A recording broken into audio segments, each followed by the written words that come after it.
Bonjour. Vous savez, avant que cette annonce arrive, j'étais vraiment très en colère après Météo France. Mais en même temps normal, les gars, ce sont les premiers à mettre des stations de merde en public, mais par contre pour les stations les plus importantes, eh ben, allez crever. Et c'est sûr que avant cette info, j'étais comme ça. Allez-y, c'est pas public, ils mettent des stations sous des arbres, ils font de la merde, j'en ai marre. Moi je leur toucher 3 mots. Hein. Non, encore mieux, je vais porter plainte pour ce côté. Et puis un beau jour, je regarde Météo Ciel à 18 h, et là, qu'est-ce que je vois? Amiens-Glizy public. Mais ça s'est pas arrêté là, puisque quand j'ai regardé la liste des stations météo, il y avait toutes les stations importantes du département. Mais oui, Rouvray-en-Santerre, Oisemont, et il a fallu que peu de temps pour que Météo Ciel officialise l'information sur les sites, donc Twitter, Facebook et même leur propre site, où ils ont dit qu'ils avaient ajouté toutes les stations Radom. Donc en gros, Radom c'est un réseau de Météo France, donc sur leur site. C'est vrai que cette vidéo arrive un peu tard, mais l'info était tellement incroyable le jour où elle est sortie que moi j'étais un peu comme ça.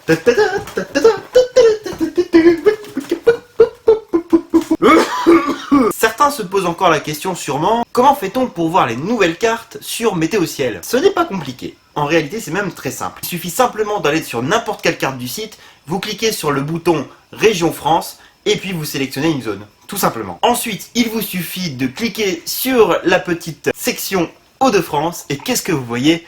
Les écarts thermiques du Glizy. Oui. Mais attends mec, tu fais que parler d'Amiens-Glizy et de Dury là. Ouais, c'est vrai, je parle que de Dury-Glizy. Et alors? C'est l'écart que je voulais toujours que tout le monde tout voit. Quoi? C'est l'écart thermique que je voulais que tout le monde voit depuis toujours. Plus sérieusement, il faut le dire, mais Météo Ciel a carrément géré. Comme il l'avait dit, en fait, ils ont plus ou moins acheté le pack qui permet d'avoir du coup toutes les stations Radom du site Météo France.